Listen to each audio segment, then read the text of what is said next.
I think there's like the nonsense tech approach, and then the other approach is like to approach the design like an engineer would. Would you believe that the second image is an unused page?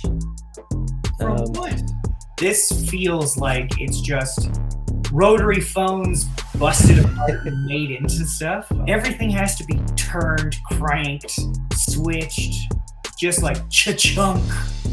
He had the characters talk about this gun, and I guess he said, well, I have more to say about the gun, so he writes notes where he gives the reader more information about this gun. Quietly, I think, splits the difference between this old 90s future where there's an incredible amount of wires and piping, and then the more modern sort of like iPod, sleek Apple future. That second image there, the Spider Boy one's probably one of the greatest illustrations of all time. Colin is not one for hyperbole. Hey everybody, welcome to Ink Scribes, the comics podcast where we talk about the art and craft of comics. I'm Colin Singh, and I'm a lifelong comics reader and lover and aspiring comics artist. I'm joined by my best friend of 30 years, Eric Zavadsky, a comics artist who's published comics artist.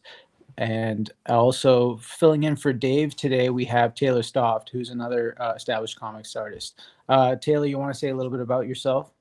Yeah, I am Taylor Stoft. I'm a semi-professional comic book artist. I get paid sometimes, and working hard to work my way up that ladder. You're an up-and-comer. Yeah, well, hanging on to that bottom rung. And I'm at the lowest rung at all as well. So I've been working professionally in comics for about 7 years or so. But so what are we talking about today? This was your idea, Colin. Yeah, so today it's kind of, when I thought up the episode, I had a hard time describing it. I wanted to, basically the tech artists, the artists who are extremely detailed, who display a lot of technology in their art. They're very imaginative in their landscapes or the weapons, the clothes, and all that kind of stuff. And it just kind of came into fruition for this episode. Artists, of all nationalities. This is essentially an international episode. We're going to be covering everyone from Barry Windsor-Smith to Katsuhiro Otomo to Mobius.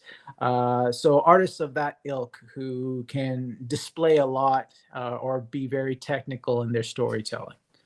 Yeah. So basically, we scoured the internet to compile a bunch of comic book art from artists that I believe are the best of the best at drawing tech. And I'm sure there are glaring omissions. So anybody watching this, please let us know if we missed anyone important. But I think we've got probably at least an hour's worth of art to get through.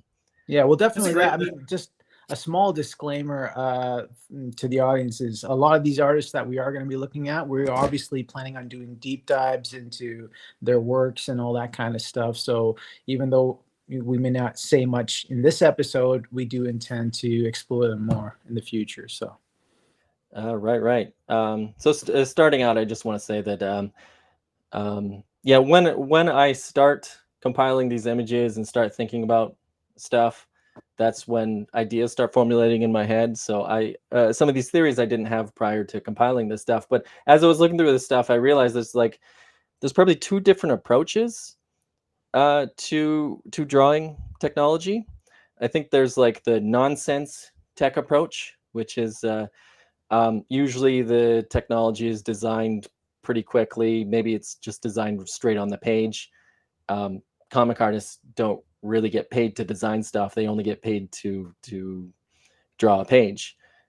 So sometimes you don't have a lot of time to really dig in and make something look functional. So the nonsense tech approach is stuff that doesn't necessarily look functional, and maybe even its number one goal is to just be cool looking.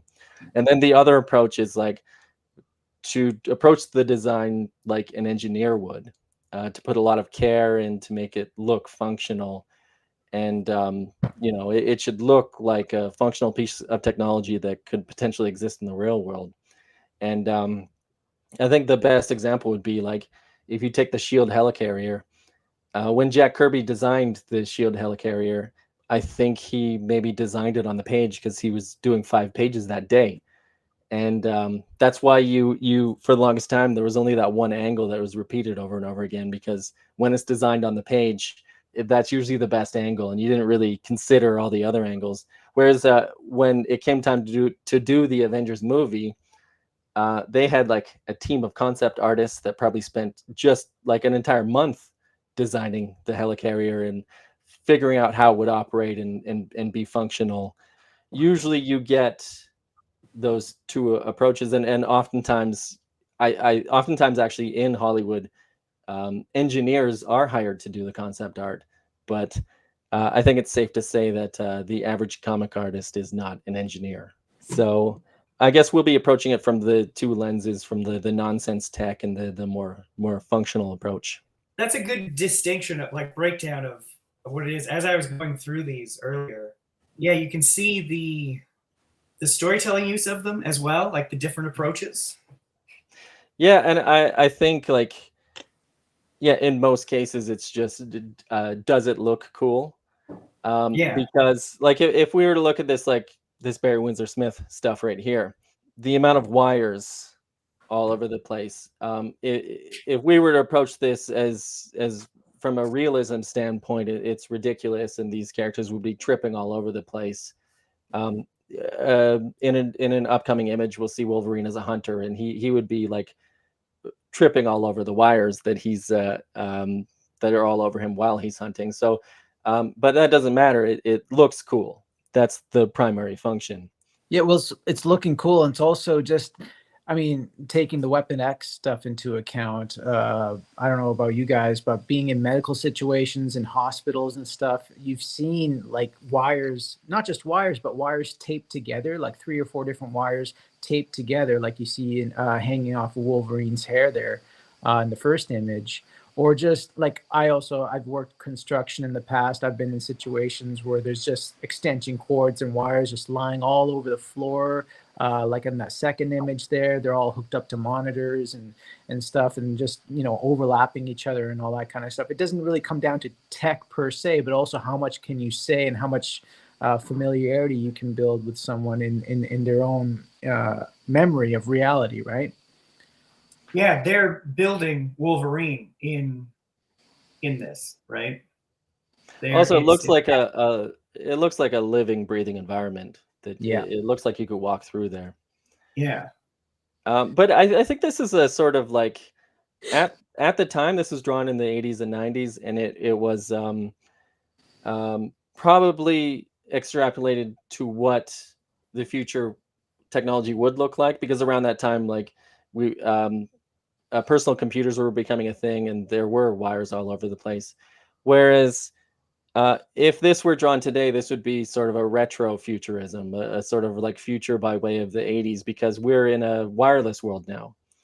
And which is you know, I love drawing wires all over the place. I love how ridiculous this looks. And it looks ridiculously cool, but that's not the world we're going into. We're going into a world with less wires. Yeah. It's also, I mean, like this was, I mean, Weapon X came out what, late 80s, early 90s. So, I mean, at least when Smith was working on it. So that was kind of the environment then. You watch things like Blade Runner or Lethal Weapon and movies like that, where it is a lot of boxes with monitors on them and stuff like that. You know, everything's very clunky, and there's like a million wires when you're defusing a bomb. Now it's like, can you connect to the Bluetooth of the bomb to defuse it on your phone? You know what I mean? So, yeah.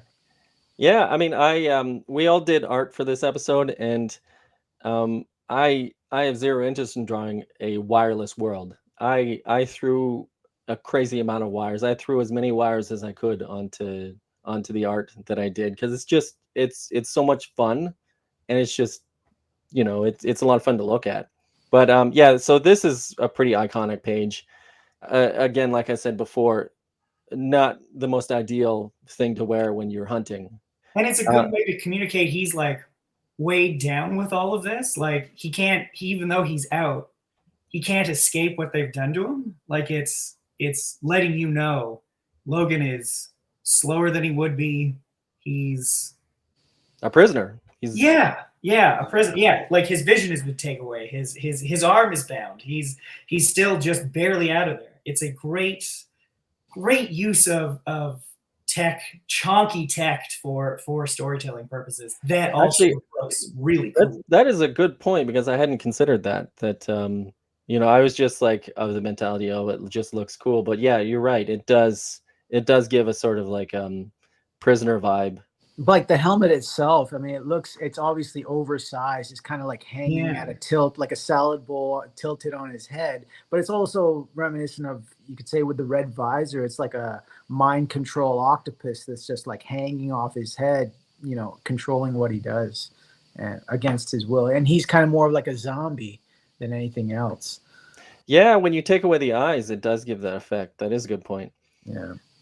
I wanted to compare the black and white with the color, because I love seeing Barry Windsor-Smith stuff in black and white, but there is something very iconic and unique about Barry Windsor-Smith tech having to do with the color. He does something that nobody else does, which is he throws these neon lights all over the place. When it's in black and white, something is missing. And I should say that this is the coloring from the gallery edition, which is Marvel finally got the coloring right. He was pretty annoyed with Marvel for decades because they weren't reproducing the coloring correctly. He hasn't come out and talked about this new coloring, but I personally think that this new coloring that just came out a couple of years ago is ideal, and they did a really good job. That page is also from that edition, right? Yes.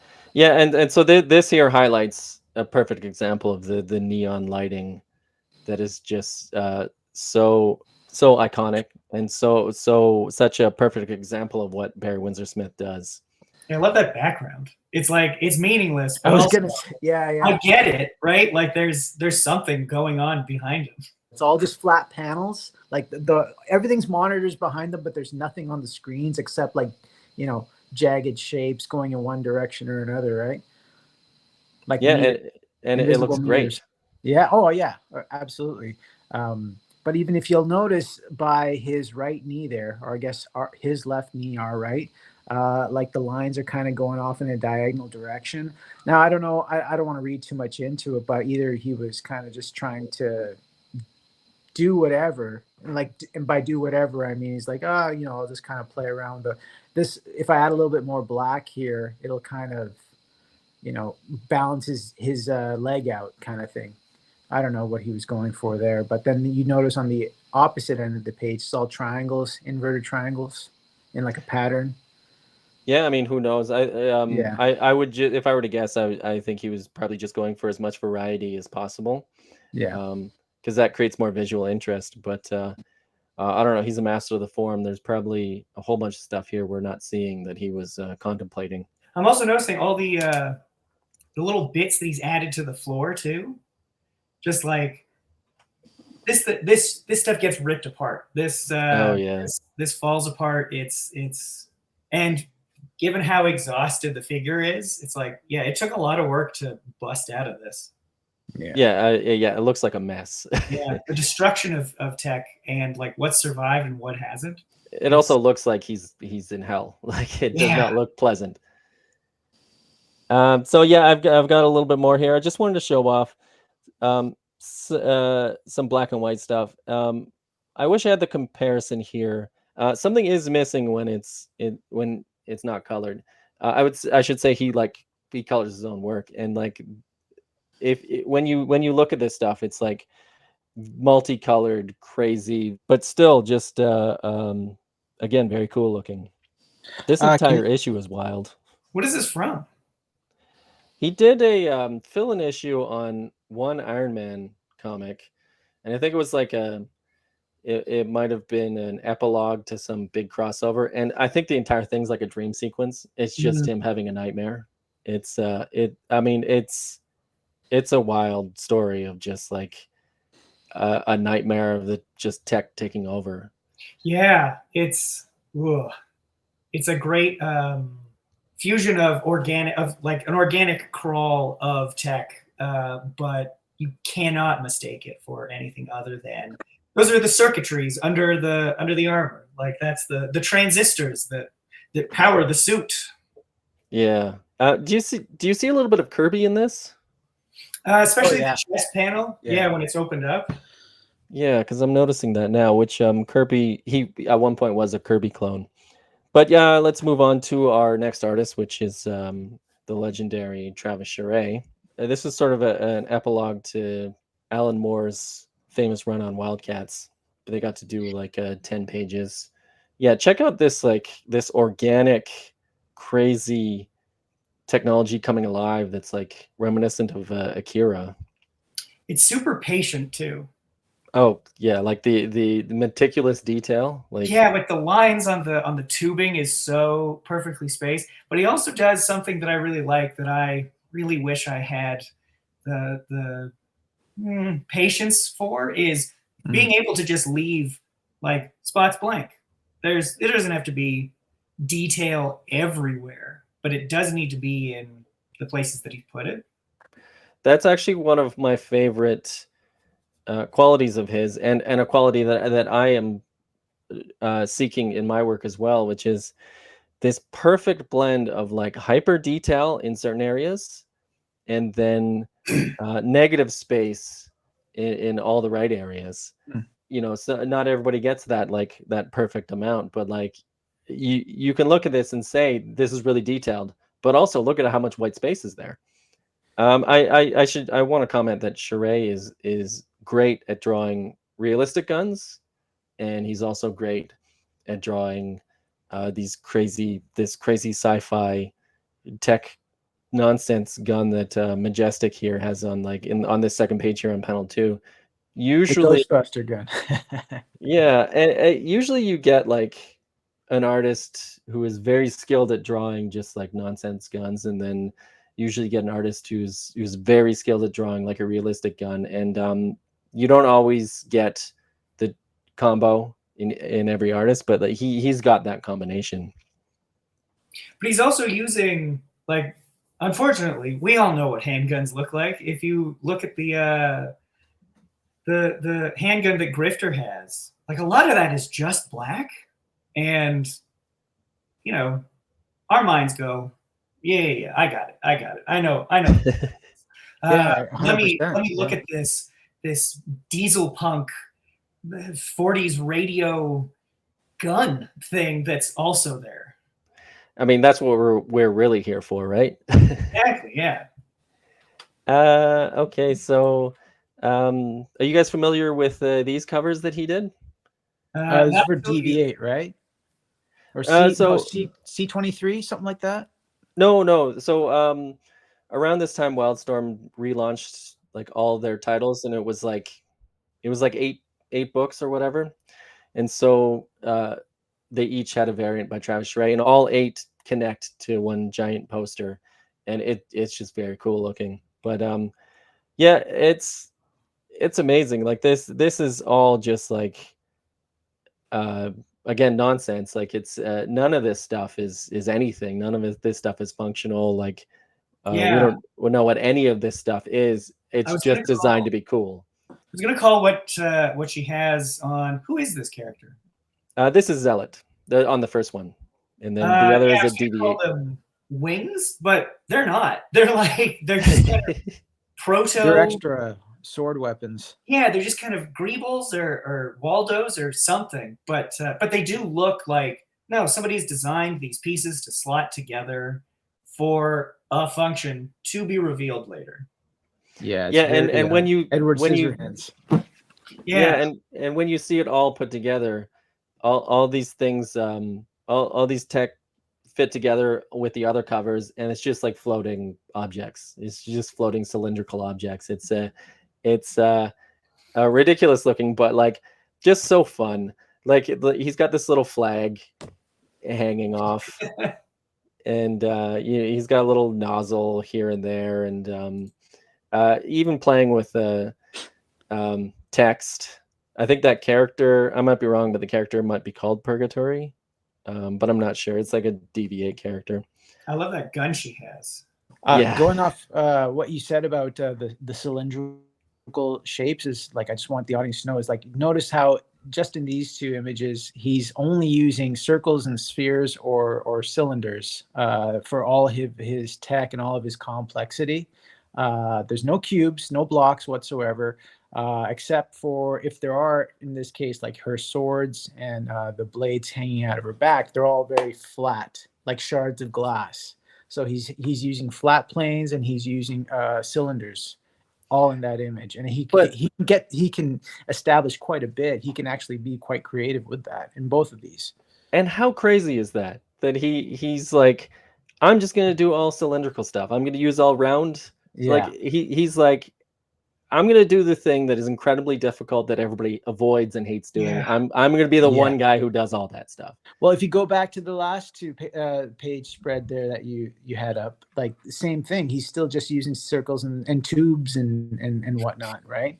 In the guns and in the first page there, all those tubes or pipes that are coming down in panel 2 there.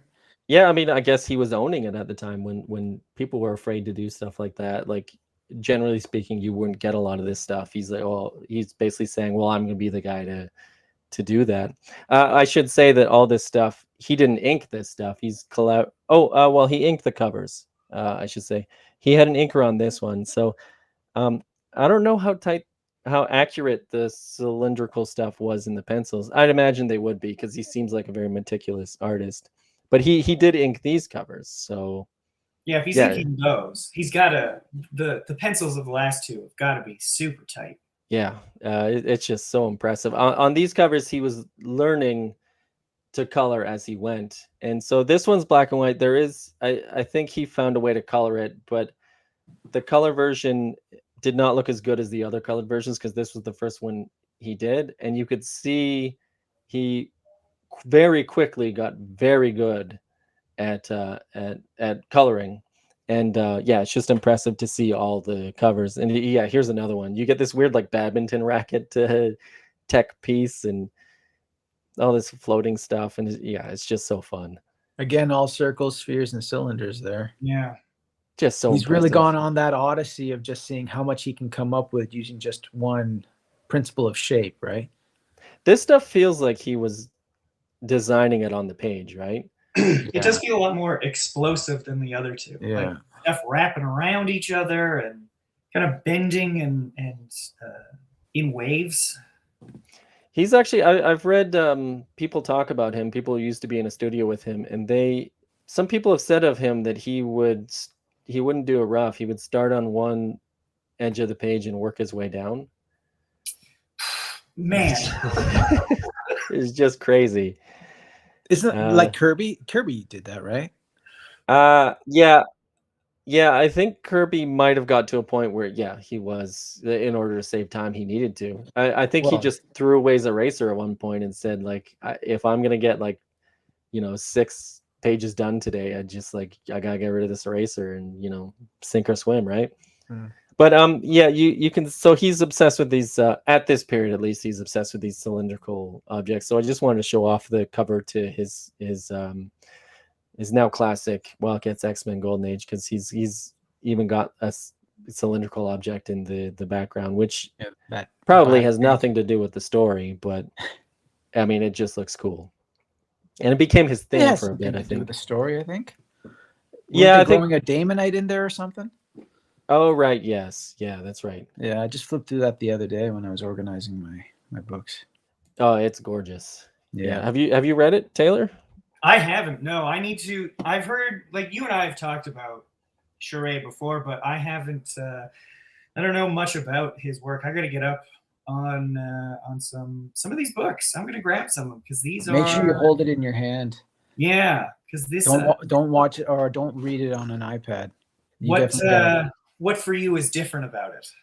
Print form is a whole nother.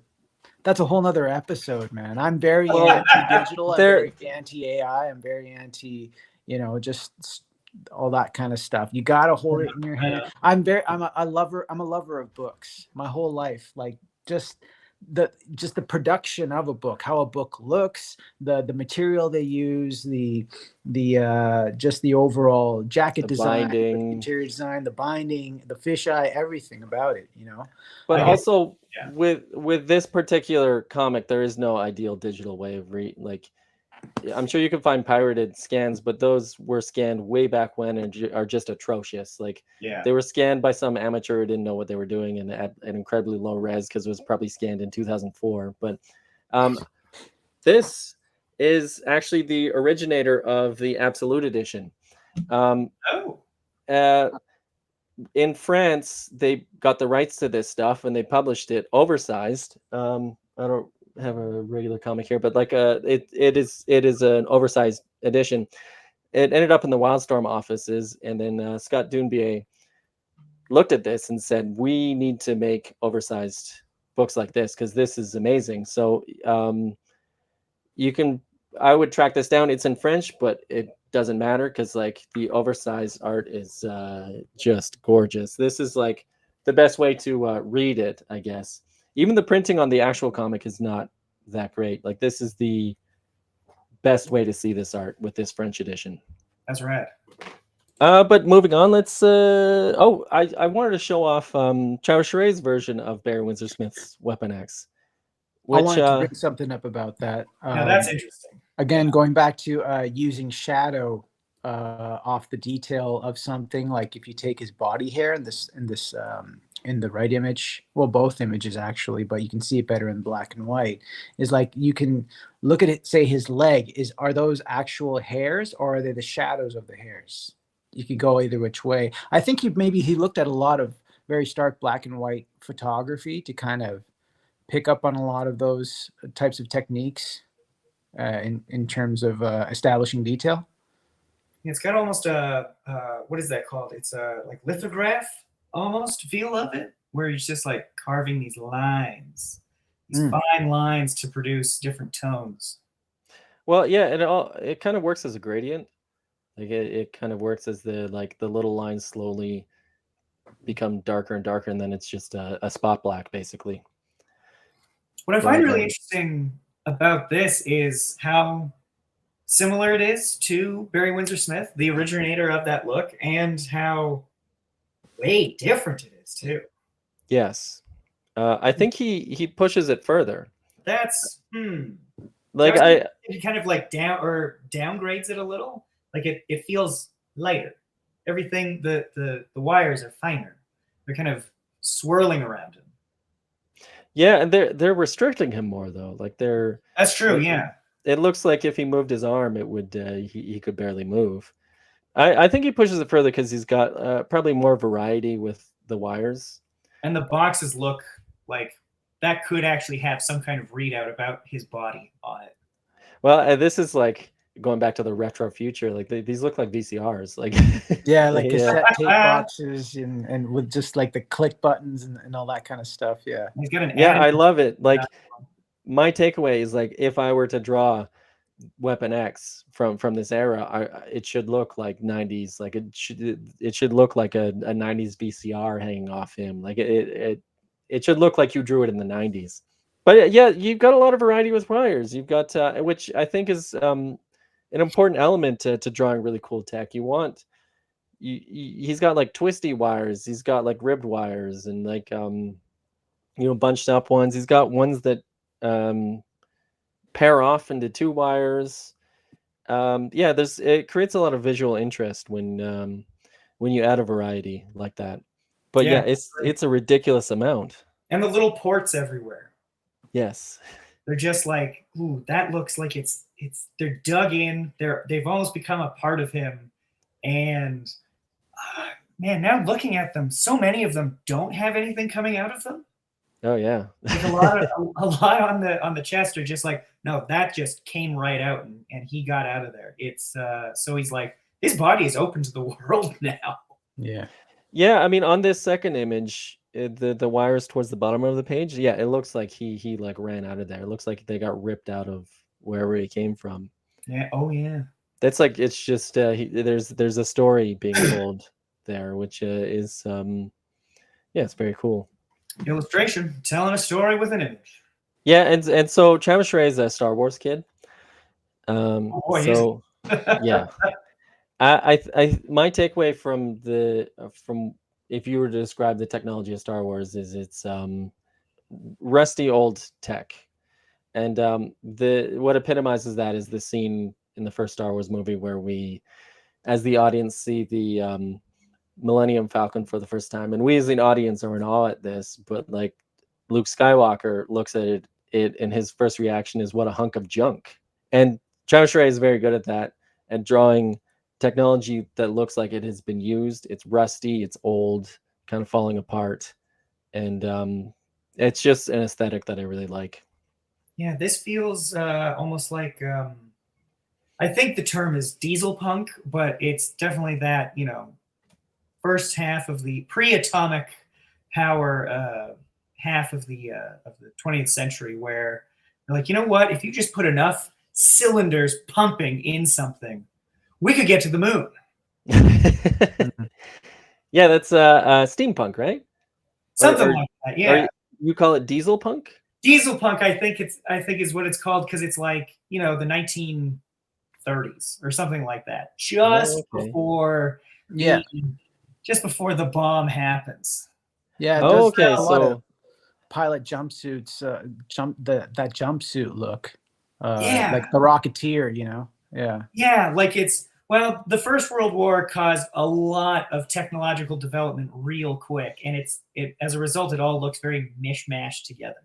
Okay, very cool. Yeah. They moved beyond steam at that point, so they're using diesel. I'd never heard of diesel punk. That's very cool. I like. I don't think it lasted very long, is the thing. Yeah, and the cosplayers haven't quite caught up to it yet. Steampunk is very cosplay, but they'll get there. Yeah, I guess diesel punk doesn't lend itself to corsets and top hats, which I think is what they're all there for. Yeah, that's exactly it. So, would you believe that the second image is an unused page? From what? He was so he did the first. There were 4 Wildcats X-Men one-shots, and he did the first one, and then he was going to do the last one. The middle ones were by Jim Lee and Adam Hughes. This one is Dark Age, right? Yeah, so he was going to do the last one, which was Dark Age, and I think he spent so much time on like maybe 1.5 pages, and they realized, this isn't. This is we're running out of time, so they got someone else to do it. But this ended up on Heritage Auctions in 2003, I guess. Some lucky person bought this, and it's probably worth a fortune now. That thing looks amazing. Yeah, and it's interesting to look at the final comic, because you can see the page that he was drawing, and it's like when you're looking at the comic, you go, clearly that is the page that he was drawing, but it is extremely different, and it's just very cool to compare it. But okay, moving on, we've got Geof Darrow. This is kind of cheating a little, because this is movie concept art. This isn't comics art, but Geof Darrow is a comic artist first and a concept artist second in my mind. But I did want to showcase the sort of concept art half, because Geof Darrow at this point had to sort of walk in that space. So if we're talking about the 2 types of tech, the nonsense tech and the functional tech, he's kind of split between the 2 here. Yeah, like this does look ridiculous, but it also kind of does look like it could exist in the real world, and they did in fact build a lot of this stuff. Yeah, just full of, what are those, cantilevers or something? Yeah. I mean, I don't think they built it like this, but probably very similar.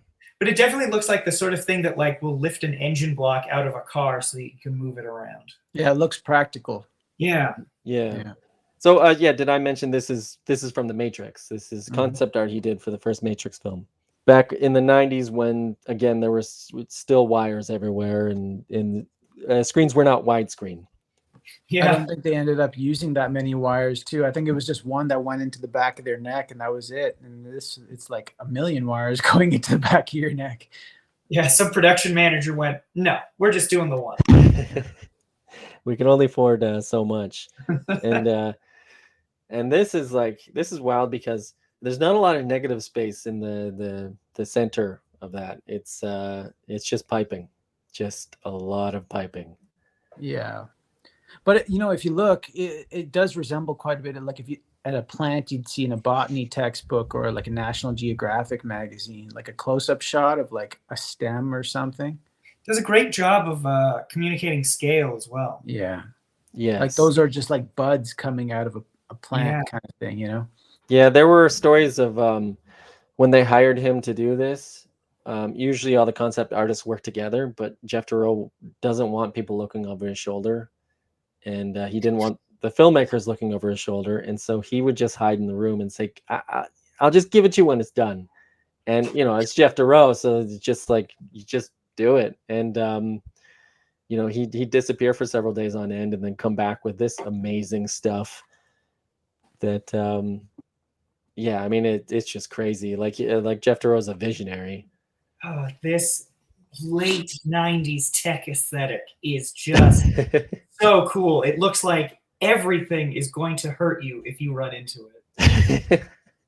Yeah, so this is a cool look at, like, this is a close up on this scene, and yeah, just a lot of thought being put into this. I wanted to show this, so we're gonna actually show some actual comic work by Geof Darrow. This is from his character Shaolin Cowboy, and I want to comment on the amount of thought Geof Darrow is putting into this stuff. You get to see the character build this crazy chainsaw gun or chainsaw weapon on the screen. So yeah, just it seems like he's got the eye of an engineer.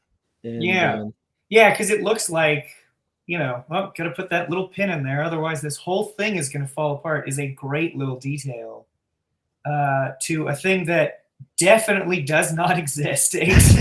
yes, A double-ended chainsaw staff is just gonna snap under its own weight, but that pin, it's in the right place. It's just not happening underwater though, so he can kind of get away with that, I guess.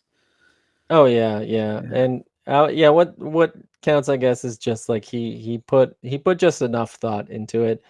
I think he's known for he tries to understand everything before he draws it, which, I mean, I don't have the, you know, I've got to get that page done. I don't necessarily have to have the time to go and watch a YouTube video to understand how a widget works or whatever. There's a tip for you artists. Try to understand what you're drawing. Well, before you're drawing it, because I'll tell you, I've run into a lot of problems of, you know what, I shouldn't have designed this right on the page. This is going terribly. yeah, I've been there as well. Especially because it ends up usually looking beautiful at one angle, and then every other angle it's a mess. Yeah. But yeah, here's another view at his cool chainsaw weapon. But yeah, so here we have David Aja. He's not really known for his tech, but I just wanted to show this off because it's a very comic approach to showing off tech. It's a sort of like instruction manual view, a sort of X-ray view, and it's just pure comics. Yeah, it's great. It's a great use of filling in, letting the audience fill in what's going on. Yes, yeah, it makes you understand how cramped it is, way more than if you, I guess, like put a camera in there or something. Yeah, like and the helicarrier, you get how massive that is with just these wingless TIE fighters coming out, and it's still bigger than all of them. And look how big these things are. Nick Fury fits inside of them. But you don't have to put like all these little greebles on the tech to show, you know, size or whatever. Yeah, I mean, the page just looks so cool. It's very graphic. Yeah. And that's all we have for David Aja. But so Juan Giménez is he's clearly very influenced by Star Wars. And if you've read Meta Barons, you know that he just excels at designing entire worlds and cultures. And he does it again and again and again. He did it again and again and again throughout his entire career. That was sort of his niche, I guess, is just designing new worlds constantly.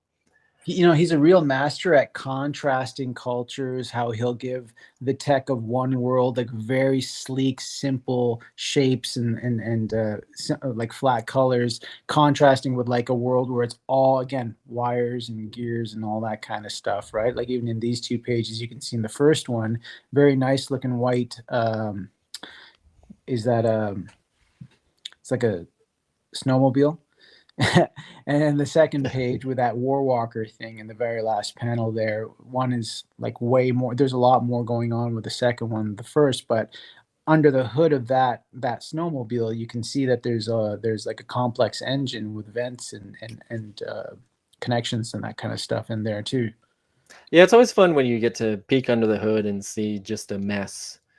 And yeah. No, it's not always fun, actually. Oh, it's fun to look under the hood of my car many a time. Well, it's yeah, that's less fun. It's fun when it's some sort of like future bike of some kind. Which the amazing thing about Juan Giménez is like, yeah, he drew this bike maybe on 6 or 7 pages, but if you read a comic of his, he's gonna design like 5 or 6 different spaceships in every comic, and they're all gonna look amazing. He's just a huge inspiration if you ever want to draw some sci-fi civilization. Just flip through any of his comics and you'll be inspired, and ideas will come to you. He was a visionary in any way too. Weapons, spacesuits, terrain, vehicles, spaceships, even women's fashion in the future or in a sci-fi setting, right? Yeah, everything. Like he's just, I mean, his brain just was on another level. He was just he was just so creative. Yeah. And this is some of his earlier work before he was painting his stuff. And again, I want to show off the side view. It's a pure comics way where you get to see sort of an X-ray of everything. And look at this. He's just put so much thought into this. Is he's like, I got to draw a dumb spacesuit, but let me describe to you everything in this suit. Just so much thought put into this. Yeah, even every aspect of this character's anatomy. Yeah, even the padding around the inside of, this thing's going to take some hits, and the guy inside is going to be moving. You got to have something to catch him in there. Yeah, and look, like the stuff going into his head too, though. It's like it's so sharp. Yeah, I was going to comment on that on the second page. Like you even got the wiring. What, like going into his body? It's kind of horrifying.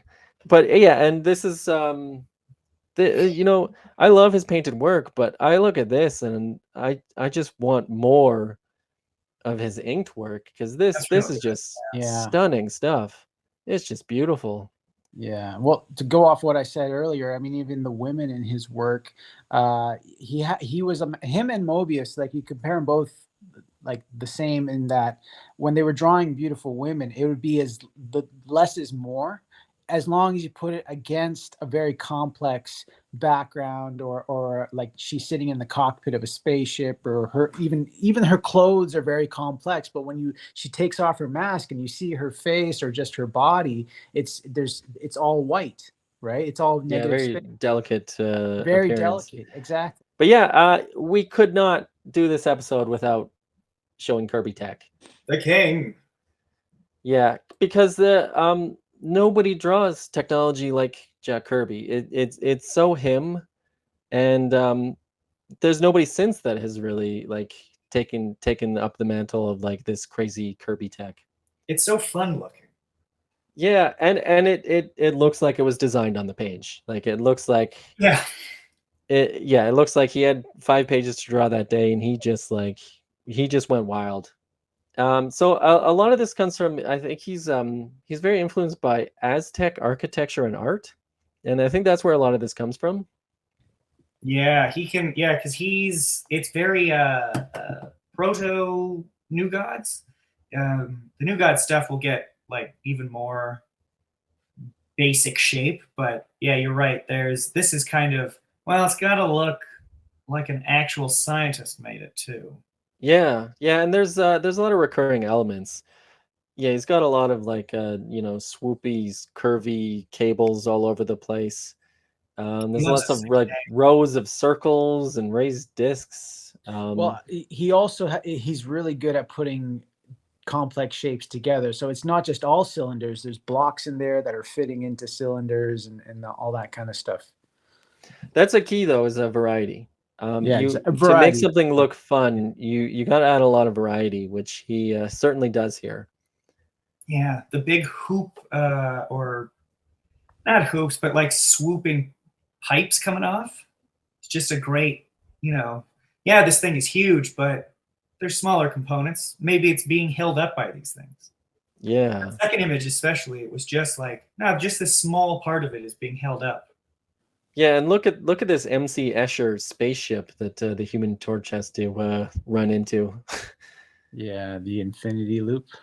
Yeah, Mobius strip, rather. Sorry. Yeah, that's Mobius right. strip. Yeah, just very cool looking. I love the sorry? Can you go back to the Doctor Doom one for a second? I love what you were saying about the about Weapon X looking like late 80s, early 90s tech. This feels like it's just rotary phones busted apart and made into stuff. It's just so like, no, everything has to be turned, cranked, switched, just like cha-chunk. A retro future by way of the 60s. Yeah, just to get anything done requires the strength that bursts from thine arms. Yeah, perfect. Yeah, I love it. So Jose Ladrönn is he's an acolyte of he's basically Kirby mixed with Mobius, or at least his 90s stuff was. You guys know this artist? I've never. Oh yeah, you don't know Jose Ladrönn? Oh, you haven't lived if you haven't seen Jose Ladrönn. Really? That second image there, the Spider Boy one's probably one of the greatest illustrations of all time. Colin is not one for hyperbole, everyone. So what do you like about it, Colin? Everything. That's why it's one of the greatest. No, there's so much going on, and it's very simple perspective. And like, there's so many different size relationships. I'm a big, like, we haven't talked about this, but I'm really into size relationships in art. And him sitting on top of that giant sign, and then behind them is the larger building. Like, the building goes on upward. Also, the human form with compared to the birds. What is that? A seagull? The seagull, like casting the shadow behind him. There's just so much information going on in this image that even black and white, you'd still be staring at it just as long, or if not longer. But he can make you feel small just by looking. Exactly. It's not easy to pull off. This is actually an aesthetic that I try to adapt into my own work. This aesthetic is a huge inspiration. It's I love drawing cities, and I love drawing cities that are slowly falling apart, that have like a crumbling infrastructure, and I love wires everywhere, like visible, decades and decades of like technology put on top of old technology put on top, and it's grungy and messy and lived in. I just this is stuff I need to like absorb and put more into my work. I was gonna say, this is obviously new to me, but the thing that I've gravitated towards is in the second image, that it's just at the top right hand. It's the three cables coming together in this box, but it looks like, well, somebody had to plug all three of those into that box. Like, Spider-Boy is not the first to go up there. Some non-superpowered guy had to climb up and just kind of jury rig this whole thing together. Oh yeah. It looks like That's great. Some of those cables were installed a decade ago, and some of them were put on top recently. Yeah, it's amazing. You just use a skyjack to do that. I've in construction, it's easy to put those together when you're doing watering on the exterior of a building. My headcanon is now that some schlub had to like clamber up there, though. Real if it was pre, if it was early 20th century, 100%. it would be. I love these hands have only done art, and Colin's hands have actually done man's work. Has actually done like. Oh, what's that like? I heard it's difficult. Because I love that you had an answer for that, Colin. Yeah. But yeah, that second one, greatest illustration of all time. Okay, Really? On your recommendation, Colin, I'm going to track down some Ladrönn. Actually, just to speak to José Ladrönn, he's actually like looking at this. The last thing I read of his was The Sons of El Topo, which is a lot more realistic. That's what I wanted to comment on. Yeah, go ahead. This is 90s José Ladrönn, where he is very Kirby by way of Mobius, and then by the time he gets to the 2000s, he kind of comes into his own a little bit. Okay. This was probably drawn in 2000, 2001, maybe 2002. Around then, he was one of the first artists to use 3D models. He would design stuff and sort of like I don't know I think he would sort of trace over them. Lightbox. Yeah, in fact, there's a book. Is that Elephant Man? Yeah, so there's a book, The Art of Elephant Man, where he goes over his entire process. This book is probably easy to find, but he goes. You get to see the 3D models that he designed. This was back then. It was such a new process that I guess Richard Starkings, who created the character and hired José Ladrönn, wanted to document the whole thing. But like. Yeah, I mean, he just goes wild designing all this stuff. I recommend people track this down. I think it's pretty easy to find. You can still get it off Prime, I'm pretty sure. I only got it a couple years ago, but it wasn't out of print at the time. Yeah. Yes. So it's interesting to comment on like the process of like where a lot of the stuff we were talking about is from the 90s, and now we're in the 2000s where some of the newer technologies aiding creating this stuff. Like this big structure he actually designed, and there's a lot of stuff that he ended up designing just for this book. You can get these hardcovers collecting this is like supposed to be a 5-issue Elephant Men series. He did the first 3 issues in the 2000s, and I think he won Eisner's for it. So each of these collects like, I think this might collect a prelude, and then the first issue, and then the second and the third, and then eventually in 2012 he did the 4th issue, and by that point he had evolved to this. It looked he had come into his own even more, and the 5th issue has yet to come out.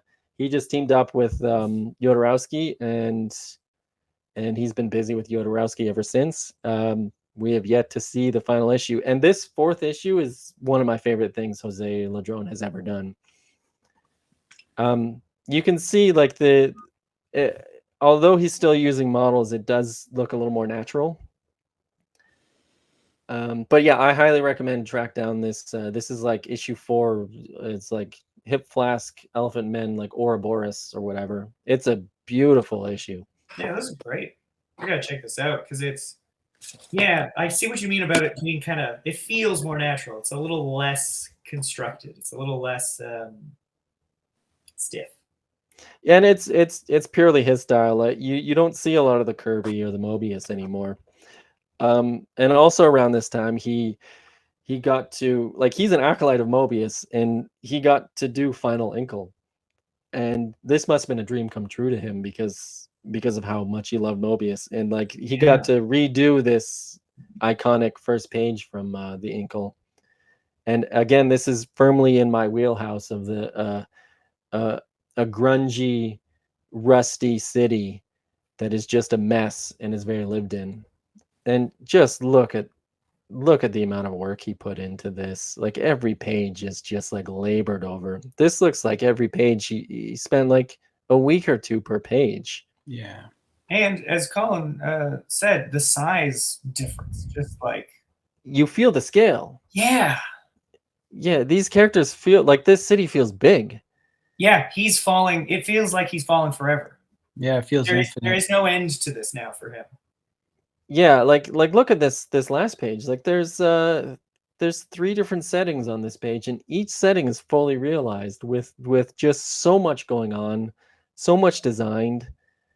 Yeah, it's I don't know if this Final Inkle is very well known. I don't think it's in print often. Like, can you buy it right now?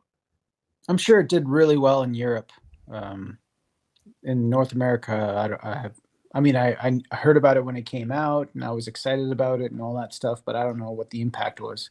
When it came out, they did a coffee table sized edition. They called it the coffee table edition, where it's just like huge. And I would love that because I have an oversized edition, and even that oversized edition doesn't feel big enough for this art. But that coffee table size edition is, I think there's only like probably 500, and they cost an arm and a leg to get nowadays. But yeah, this is probably one of the most beautiful comics that has ever been made, and like I don't feel like a lot of people know about it. No, I've seen the name Final Inkle here and there, but it's one of those things where like, oh, but Jodorowsky did, or Mobius didn't do it, so I don't know. I didn't know this was in it. Like this is great because you're right. The tech difference. He's willing again to just let some areas just be. This is just flat, blank, and then that one on the final the right hand page bottom half panel is just like, that's great. There's so much going on. It feels like it's spinning or something. It has the feel of motion. Yeah, and it's got that that organic technology look, like a living, breathing piece of tech. And then you get the like clever hologram type effect on the top. Yeah. Which is just like fully realized, just very well thought out. Yeah, the whole thing is just gorgeous. And so now we've got some Japanese art to go through. So this is a bit of a blind spot for me. Who is this, Colin? So this is Tsutomu Nihei. He's most famous for, well, I think he's most famous for Blam, which is spelled BLAME exclamation mark. That's been made into a Netflix film series. But he's done other things too. He's also done Abara, which is one of my personal favorites. You can see that I've put sticky notes in all the different pages that I always flip back to when I'm going through this, there's so much in here. In terms of tech, like looking at this one, it's a double page spread. Again, it shows a huge sense of scope of the cityscape, but you can tell just by the little flecks of light, there's so much circuitry and detail going on in that building. But then there's a lot of just open space. But within that open space, and Frank quietly does this really well too, is that you can tell that if you zoomed into it, there'd just be infinite windows, infinite wiring, or whatever the case may be, circuitry and stuff. This guy is a master at it. Yeah, when was this drawn? Well, it's all throughout the 2000s. These been serialized, right? So, the last 20, 25 years, he's been pretty big in the manga scene. Yeah. I gotta look in, because a lot of Japanese manga is a blind spot for me as well. The thing about Blam is a multi-omnibus. It's been collected into a bunch of omnibuses, but for just a one-shot thing, Abara is your best bang for the buck. Yeah, this is that first image there is from Abara, and again, he's using a lot of black there. He also will flip it and use a lot of like white, like in terms of like light shining down on something, but like the shadow of it, you'll see like little bits of circuitry or little like bony ribs or blood or muscle tissue and all that kind of stuff. But like the image will be 80 to 90% black, and you just get these little sense of, like in this case, this figure you can see is a very what's the word, like obviously it's a monster, like a bio. It doesn't have to just be tech, but just in terms of like a biomechanical crustaceous armor.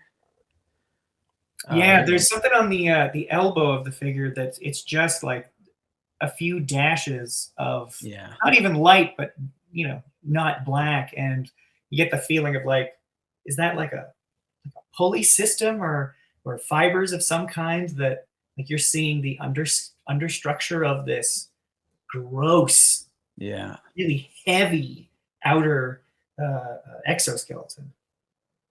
The risk you run into drawing something like that, though, is obviously you have to make it look the same as much as possible, panel to panel, right?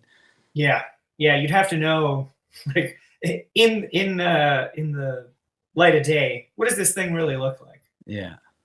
It's interesting. This armor looks very patchwork on the male figure, which is a lot of fun. Whereas hers looks more, I guess, sort of like Techno. Yeah, it just looks like perfect. Just stepped in and it closed around her, but he's like pulling stuff on and doing things up. Yeah, it looks like there might be some tape on there. Yeah. Yeah, that's great. This is very cool. What is this? Is this like an upside down city or something? I'm not too sure but I saw it and I had to throw it in there. He's actually, I don't think it's upside down. I think that's right side up. You can see the figures being pushed out that garbage chute in the corner there. So I think that's correct. Oh well, but I mean, like I understand it's correct, but like the city is like hanging. Oh yeah, I mean he does a lot of like distant future tech worlds where the world's been overproduced, society's overdeveloped, much like the Meta Barons universe where it's like, or Inkle where like the city's just stacked on top of itself, that kind of thing, and it's just spiraled out of control that you can't tell which way is up.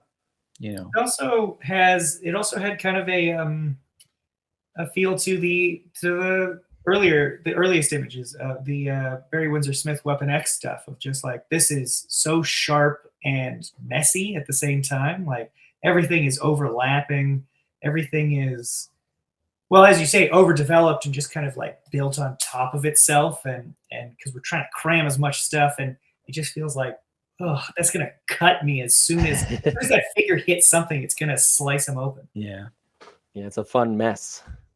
Yeah. So we get more of this, like the horrifying creature. The use of teeth there, that's great.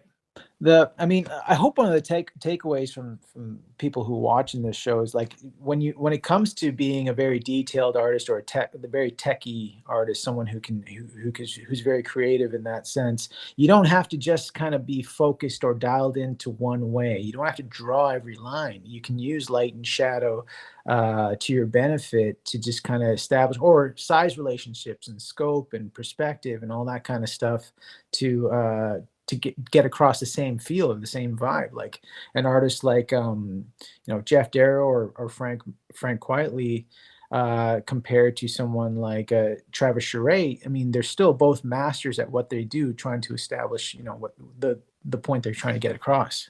Yeah, it's a good point. Yeah. Okay, so Shirow Masamune, if I'm pronouncing that right. I mean, this cover is just incredibly iconic. It feels like this sort of influenced a generation of people who want to draw like super techie robot type women art and modern prosthetics as well. It feels 10 years ahead of bleeding edge mechanical hands that you can see now are kind of maybe not widely available, but somebody might be they're in development. I mean this entire series is like decades ahead. Like I mean it for me it's almost unreadable because it's just too much, but there's a lot of talk about which I'm sure a lot of people can relate to, but there's a lot of talk about AI in this, which is a conversation we're having now. And this came out in like the late 80s. Have you guys read this stuff? I flipped through some of it. Yeah, it's it does look great and very, very designed. Like especially the arm on the cover, like it looks like the paneling is meant for like when she twists her arm like a human arm does. The Yeah. panels kind of click and slide against each other like they should, rather than staying stiff. Yeah, like in a lot of the examples we've previously seen, a lot of it doesn't necessarily look functional, but he puts a lot of thought into how this stuff can function. Like for instance, he in this page here, he just created this suitcase gun, and it looks like it could function. It looks like that could actually be designed and used. Yeah. And a lot of his stuff feels that way. Um, this page on the right is interesting because he introduces a new gun, and then the characters have a conversation about that gun. He put so much thought into this gun that like one character is critiquing the gun to the person who designed it, and on top of that, I have, let me see, I have this deluxe edition, which includes notes on the bottom. He had the characters talk about this gun, and I guess he said, "Well, I have more to say about the gun." So he writes notes where he gives the reader more information about this gun. Like So footnotes? yeah, he adds like little notes about how like, oh, there's a flaw that she's unaware of or something like that. Like, and he just a little a paragraph about the gun, which is just goes to show just he's thinking on another level. A lot of this stuff he's just put a tremendous amount of thought into the design and how it functions. Yeah, it's a weird contrast between the design of everything and then, from what I can remember of the book, a lot of the faces are pretty similar. So it feels very like we know where he's putting the attention to detail. Like, Yeah, come on, like they all he's look the same. Betty, Veronica, whatever. But this gun, guys, hold on. I got a whole story about it. yeah, he's got all his shorthands so that he can I guess you got to save as much time as possible because I love yeah, her so boots, too. Look at those. yeah, I don't know if you can see that, but at the bottom of the page you can see he's written a little bit more about the gun. But yeah, moving on, we've got Otomo, who similar to Masamune and Shirow, just very good at doing the military technology. And the functionality, like it looks functional. Yeah, we've got some exoskeleton suits that look like you could put that in a movie, and I believe that those things work. Yeah. Well, and I, just like that whole machine that they're on, it's obviously too large. It's almost like an articulated bus is the only thing I can really think of without the accordion around the pivot point, and it just like it's so long it has to be able to bend at parts. yeah, just a fun little future tank that he's created. I think his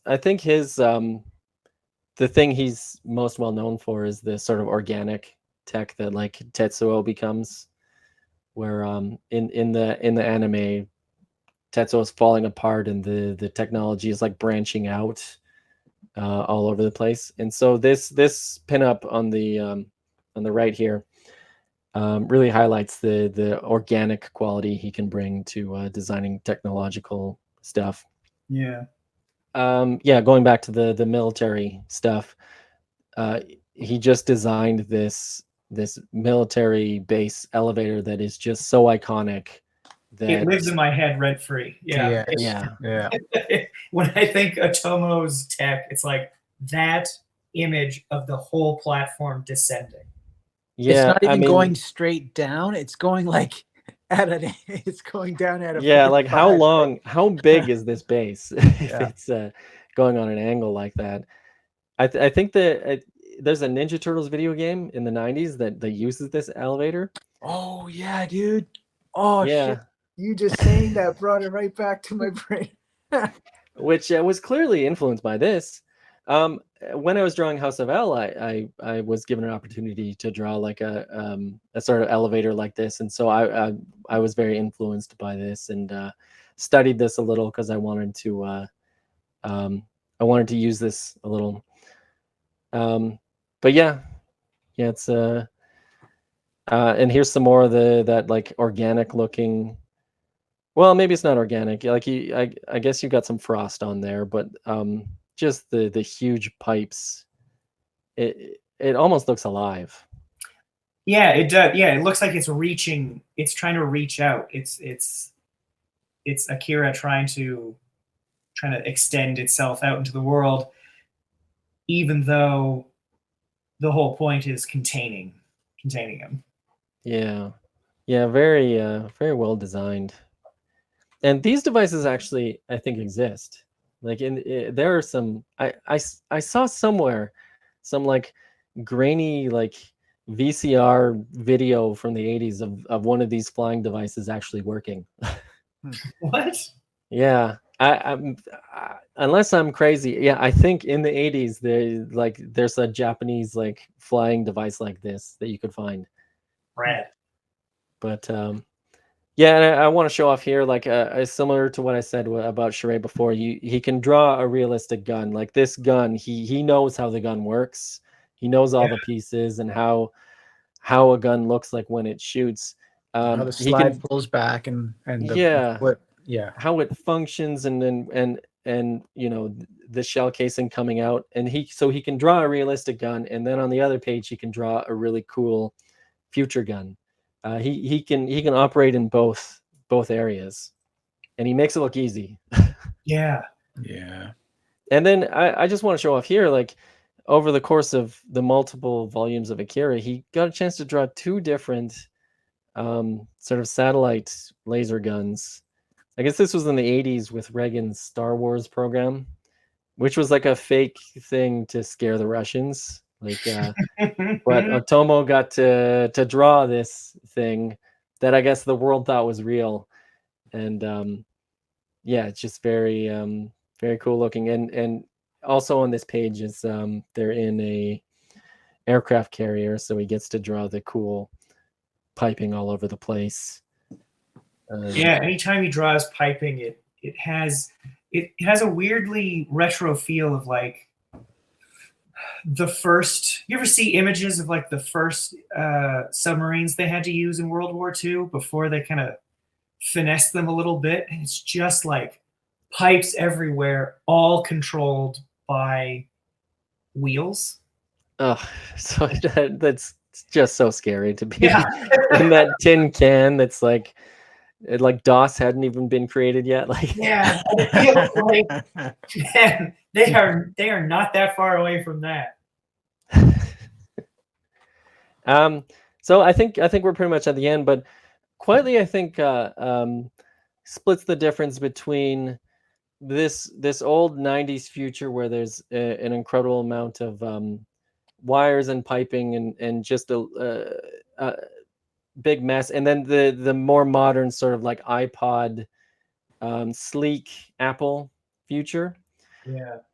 What I like about this, an aesthetic that he has that I don't see in a lot of places, is he creates that sleek futuristic device, and then you get a peek under the hood every now and then, and under the hood you see just a giant mess. So here you see what is under these other cylinders, and it's just, there's like no negative space. It's just like nothing but information.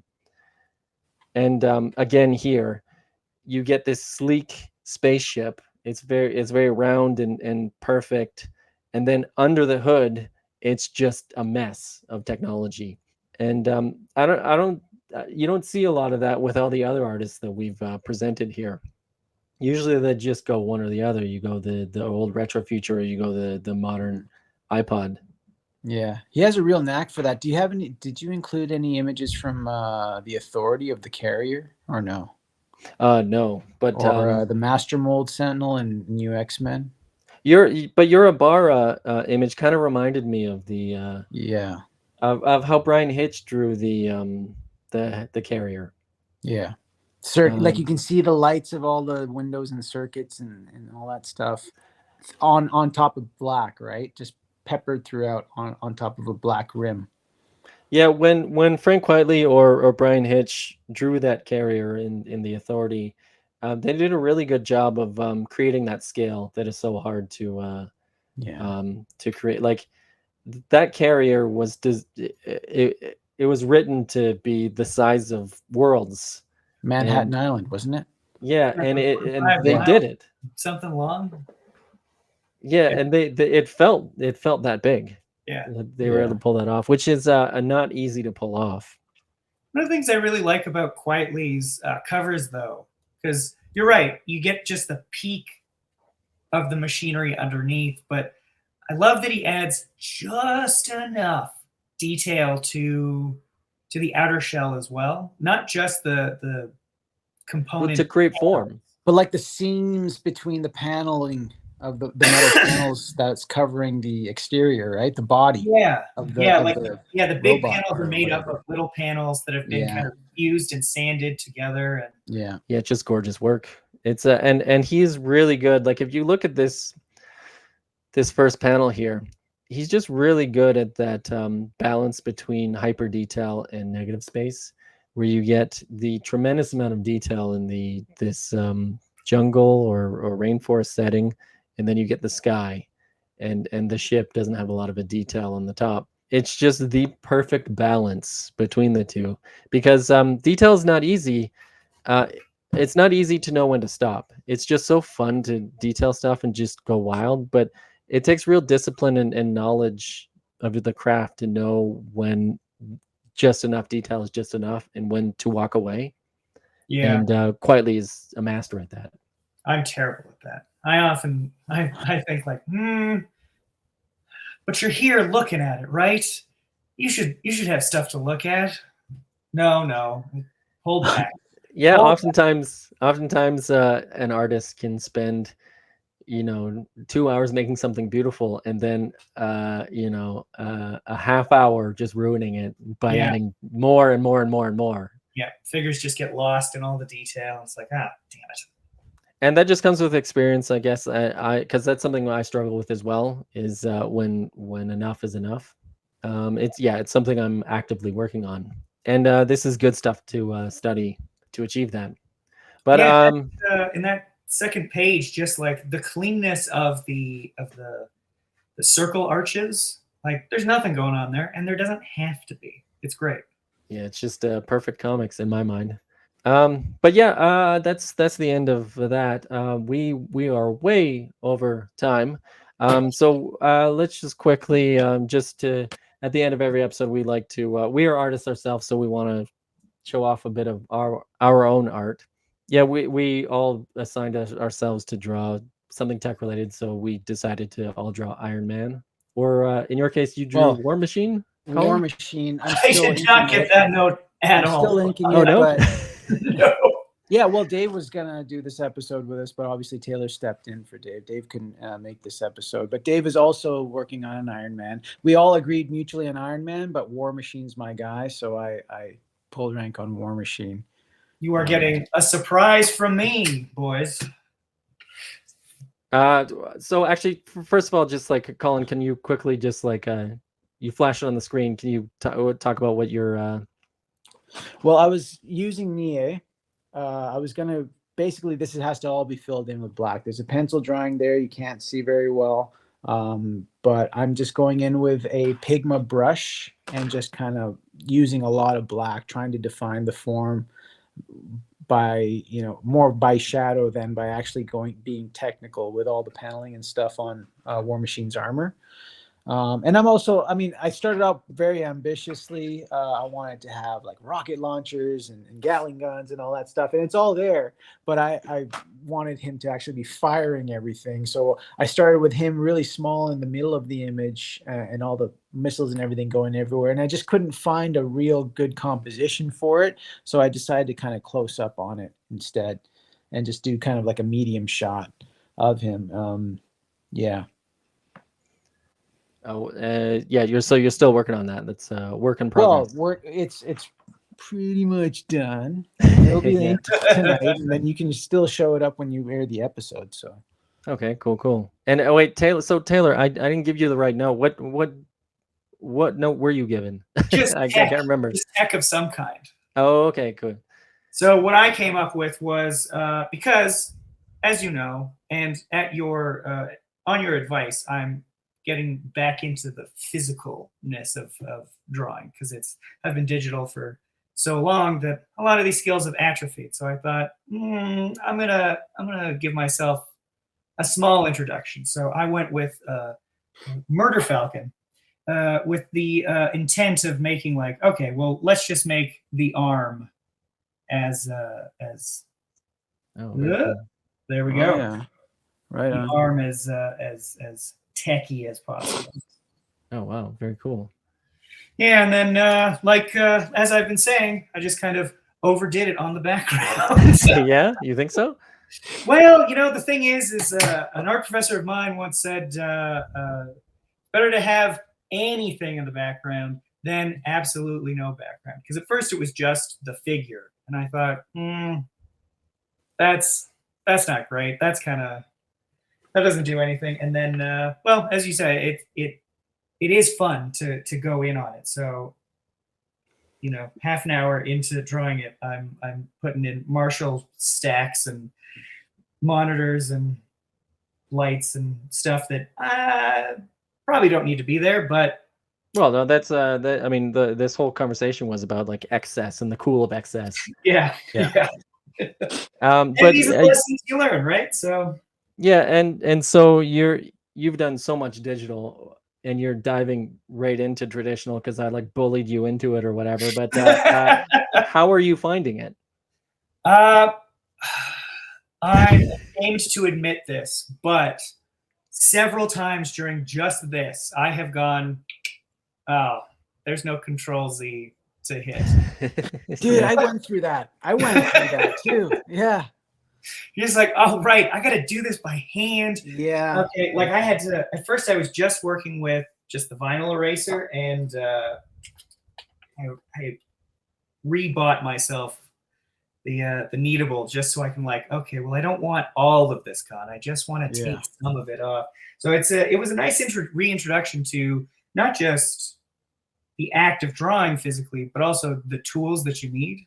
And this will make your digital art better. Yeah, I think so. Yeah, it has reminded me of like, oh yeah, the medium, like the artifacts of the medium are really nice to have. Yeah, and it's just opening pathways in the brain that like you're very good with the digital. So if you exercise some of those muscles with the traditional, it'll only come back and help. That's something I learned way back when. I spent a lot of time doing digital comics, and then when I went to do the dregs, I basically said, okay, I'm going back to traditional, and something really clicked for me. And then when I had to go back to digital to meet deadlines for later projects, I found that I was bringing skills back, and I would just say that to any artist who's spent way too much time doing digital, get back to doing a little bit of traditional because it'll just improve everything. And it's fun. I had forgotten how fun it is. Just, I made a mistake. Oh well, I guess I'll have to find a way to deal with it now because I just laid that down in inks. Well, okay.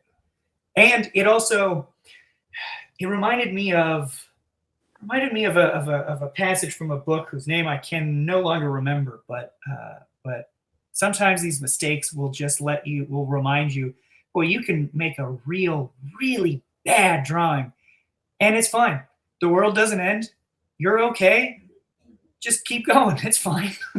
And you'll forget about that drawing because you like a month later you're working on a new drawing. Yeah, you've got tons to burn. Well, you've said you've got 100,000 bad drawings in you. Get them out. Just get them out. Oh man, I hope 10,000. Yeah.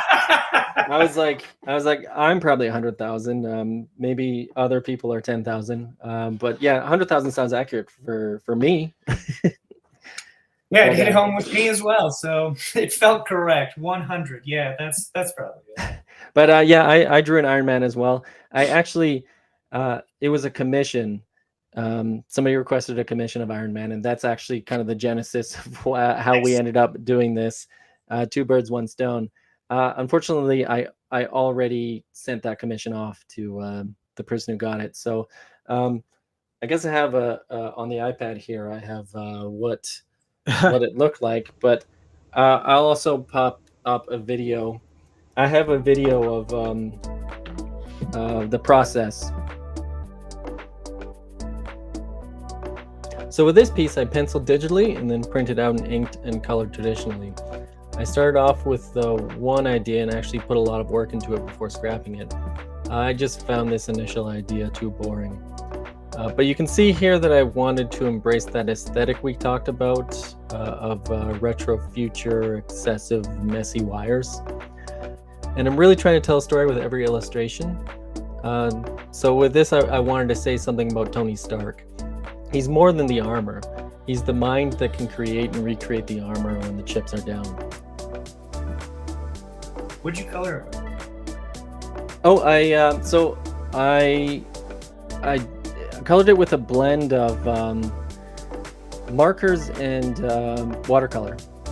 So I try to plan the palette out ahead of time by coloring my rough on the computer, and then from there I printed out, and then you can see here I inked it. But yeah, eventually I used watercolor and a mix of that and markers. I'm really trying to move more exclusively towards watercolor, but I really like the look of the blend of the two.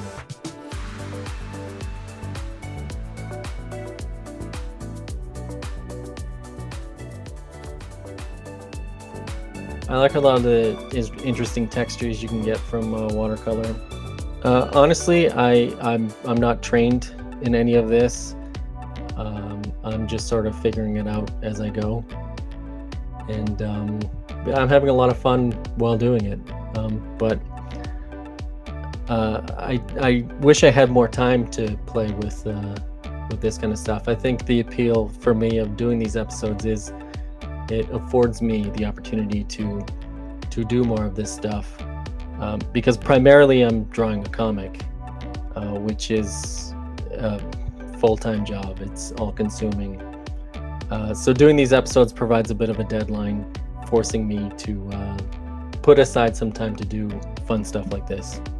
I'm really happy with how it turned out.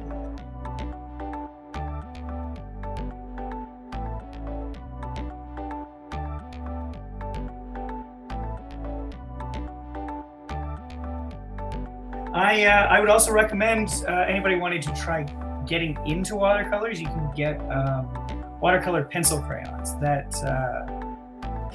actually lay down like a pencil crayon, but then take a water brush too and just kind of blend as you wish. How does it work exactly? You just you just lay it down and then throw water on it? Yeah, but that's the thing, right? Yeah, you don't have pull off it. You pull off it with the brush. Yeah. Oh, okay. Huh. Yeah, I'll have to play around with that. But and then you'll have to play around with color eventually as well, Taylor. I know. Yeah. I don't wanna. No. I nearly failed color theory, and it's so daunting. Yeah, I mean, all this stuff is really intimidating at first, and then it gets more fun, and as you develop skills. But then again, like some people are just this is comics. Some people are just like pen and ink people. Colin, I guess that's you as well. Yeah, I'm solely focused on pen and ink right now. Whenever I master that, maybe I'll move on to watercolor. But don't fall into that trap. That's a mistake. Learn it all at the same time. No, I'm sticking to just black and white for now. My big thing right now is size relationships and cross hatching. Those are my two things that I really want to explore and try to master. Cool. I guess we should throw Dave's art up because he did art for this but didn't show up. So through the magic of editing, woo, here's Dave's art. Isn't it beautiful? Do that. Do that. Throw it up. Yeah, if you've got it, because he did do one for this. He just couldn't be here for this one. So yeah. But I guess we can close it out. Yeah, it was a lot of fun having you on here, Taylor. Thanks for having me. This was yeah, sorry about the audio issues. I both vocally and microphonically. Well, I hope to have you on more episodes, so hopefully you Yeah, get that definitely. audio episode fixed, or audio issue that'd be great. fixed. Thank you so much for watching, everybody. Don't forget to like, comment, and subscribe to the video. Also, down below, if you want to draw your own tech or post your own tech drawings, we'd love to look at them and let you know what we think as well. So closing it out, thank you very much for watching, and we'll see you next time. Bye-bye.